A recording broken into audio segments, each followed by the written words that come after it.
Yo, what's good, everyone? It's the one and only NY Phenom bringing you guys another video. And today, the video that we will be discussing is the MVP discussion.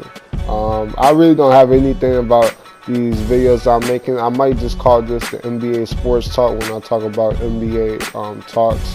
Of course, I made the video about if LeBron James is the best player in the world in the Eastern Conference breakdown. I might just call this NBA Talk. I really don't have a name for it. But today we will be talking about who, in my opinion, is the MVP as of right now. Before I get into the top three players, because I think we all know who are the top three front runners for MVP right now, I'm going to go over a few honorable mentions. The first honorable mention I'm going to go with is LeBron James. Even though LeBron James is having a down year, I believe most people still crown him as the best player in the world. But I have a few of the stats in front of me right now. LeBron James, he's still putting up his normal numbers: 27 points per game, 8.5 rebounds a game, 8 assists, on 51% shooting.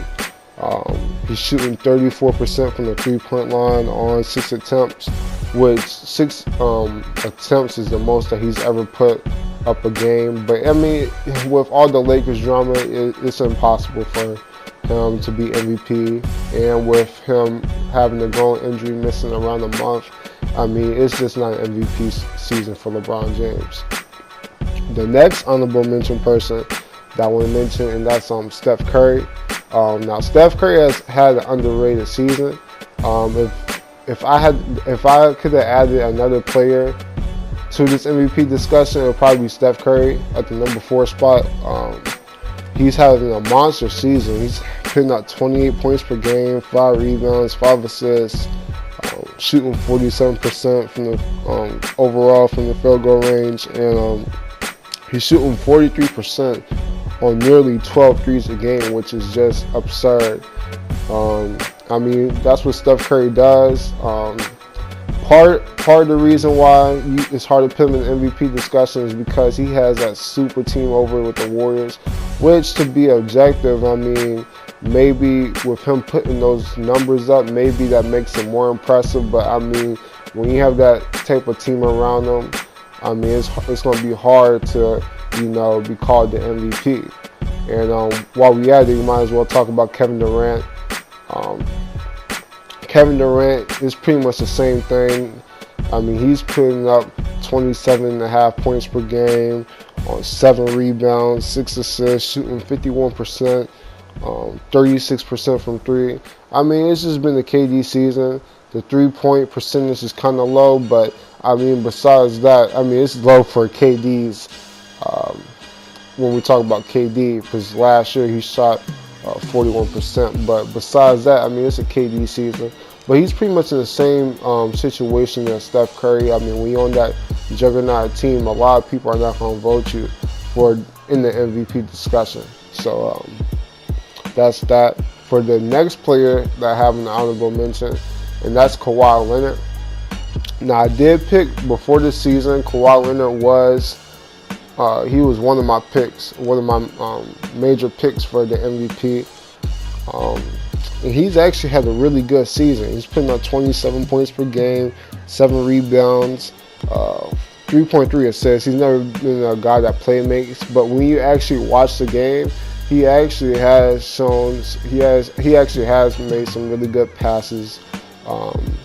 He's made some really good plays. Of course, he missed the entire season last year, and he's actually looked really good. In my opinion, he's been a top 5 player. He still is that top 5 player that I saw before the injury. When you watch him defend, he still looks like that top defender. In my opinion, the best on-ball defender in the NBA. Probably best defender overall. But his team is doing really well. They're second in the East.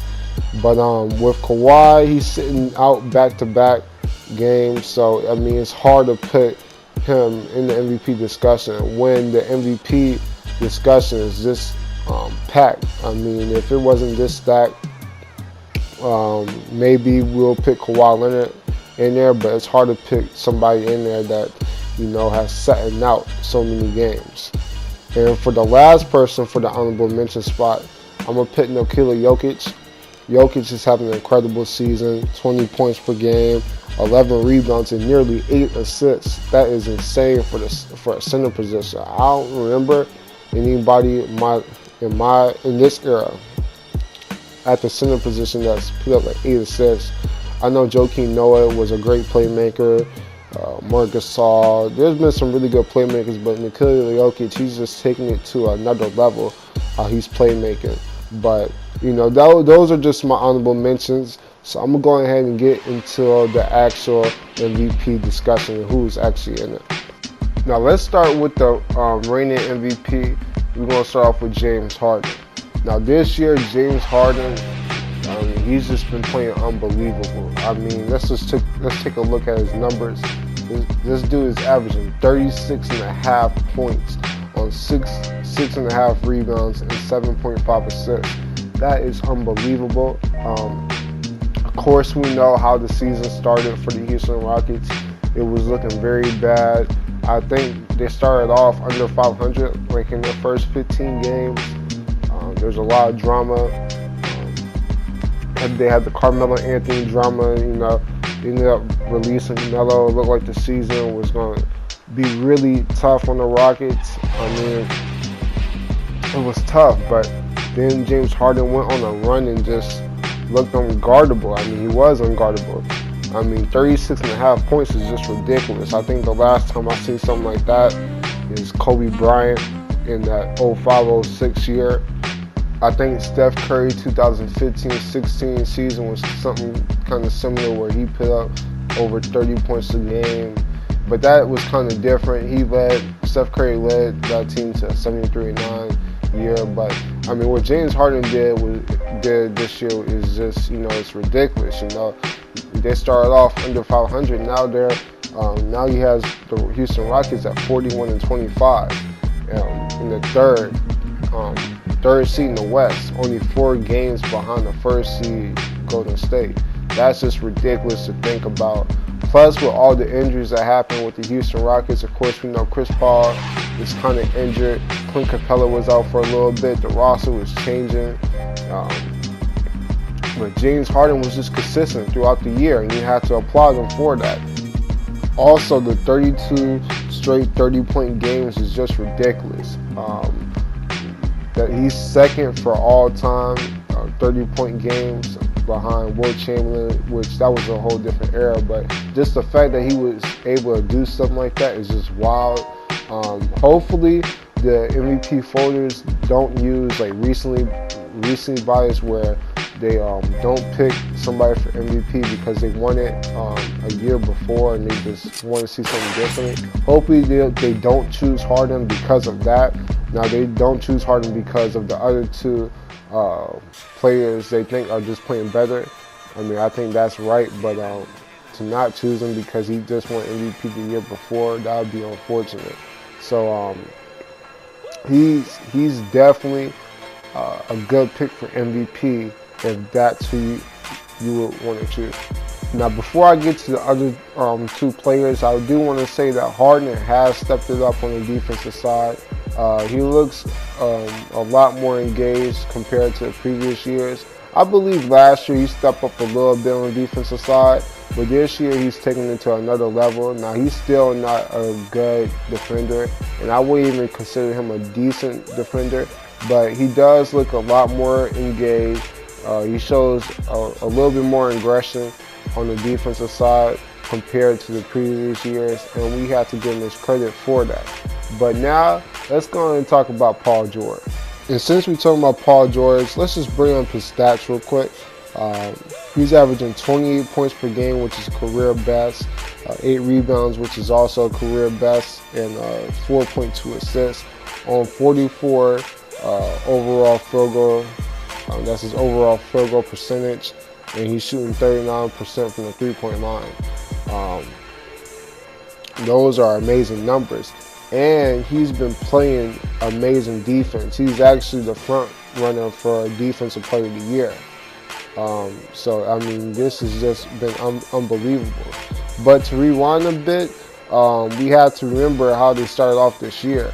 Now, a lot of people, when they started off 0-4, a lot of people thought it was the end of the world for OKC and Paul George. They thought that Paul George should have teamed up with LeBron in LA, but throughout the year, Paul George has just stepped it up.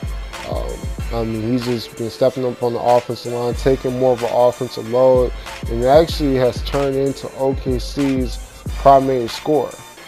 And to rewind a bit, we have to remember in the beginning of the season, a lot of people thought OKC was going to be done.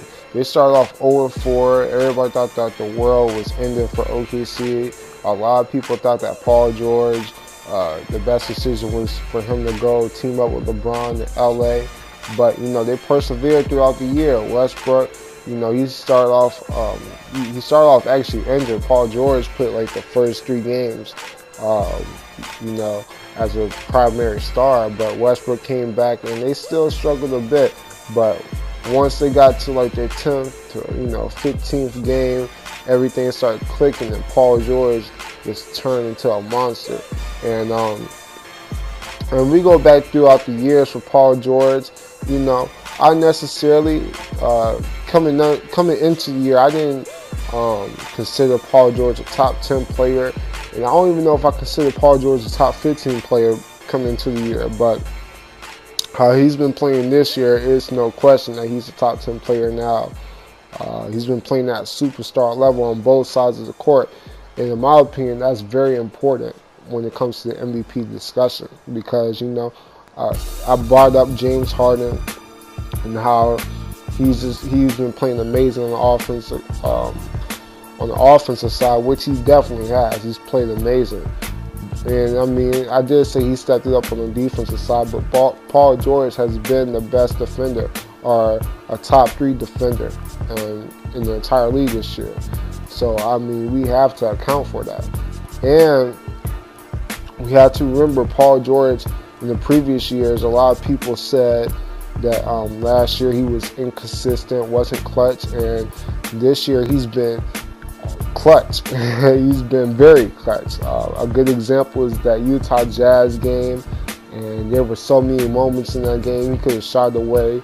I believe in double overtime, Westbrook fouled out, and PG could have thrown in the towel and said, you know what, our star point guard is out, we can just hang it up.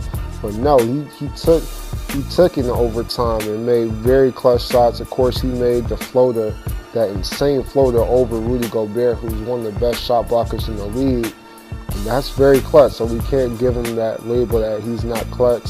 We'll see what's good come playoff time, but we have to admit that Paul George has been playing out his mind. And not to go off a tangent, but I do want to say something about Westbrook real quick. I think it's funny how people before the season was saying stuff about you can't win with Westbrook and he's just a cancer. He's not a good leader. But this year, Paul George is having easily his best season in his whole entire career. Has been playing at MVP season, at MVP level. And I think that has to be accounted for. People like, Colin Cowers, and we can go on Twitter and see so much Westbrook hate, but Westbrook has actually gave the reins to Paul George to be the primary scorer, and a lot of people didn't think that he would do that. Now, it's another question to see what's going to happen come playoff time, but we have to give Westbrook his credit. He has been playing unselfish. He hasn't had his best shooting season. I believe he's shooting like 25% from the three-point line, shooting 43% overall, but he's been playing amazing defense.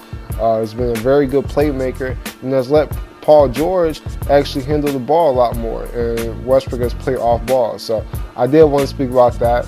But as for Paul George, him and Westbrook have led OKC to a 40-26 record, 4th in the West, 1 game behind Houston for the 3rd seed.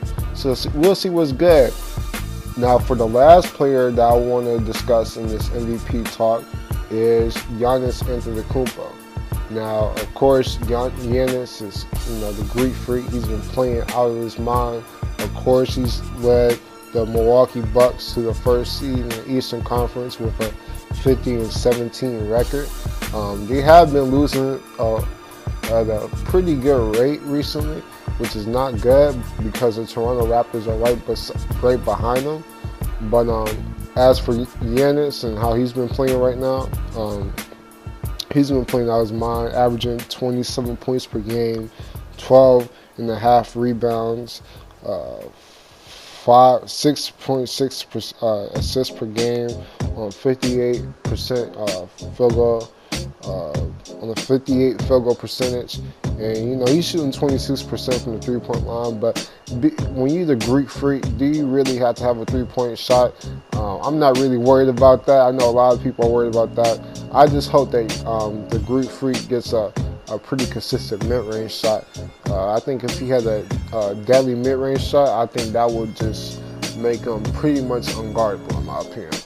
But for the MVP talk, I mean, when you are the best player on the best team in the NBA, that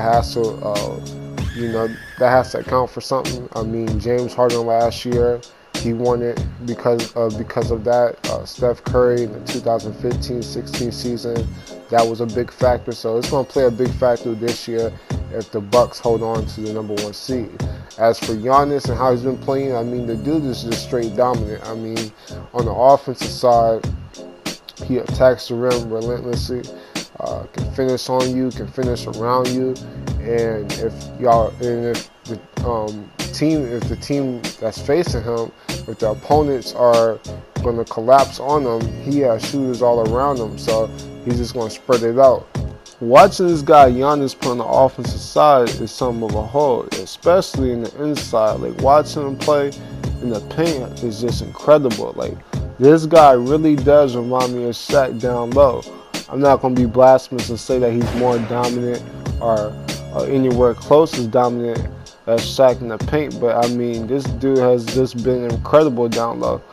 I've seen coaches put their bigs on him down low, and it still hasn't worked. I think we can see that 20 pounds of muscle that he has had added over the all season has really helped him.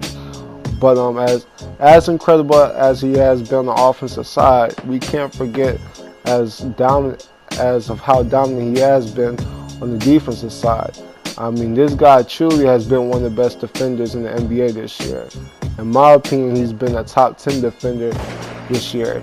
I mean, of course, he uses his length to protect the rim, and he uses his lateral quickness because, I mean, he has great lateral quickness, so it's going to be hard to get around him. And plus, the Milwaukee Bucks they're ranked as a top defensive unit at this moment. I mean, they have defenders all around Giannis. You have players like Eric Bledsoe, Chris Middleton, Tony Snell, Malcolm Brogdon. I mean, these guys are a really great defensive unit. But we are at the 18-minute mark, so I do want to hurry up and finish this video. So if I had to choose somebody at this moment for the MVP, right now, I would pick Giannis Antetokounmpo. And the reason why is because this team currently at the moment does have the best record in the NBA, and he is the best player on the team.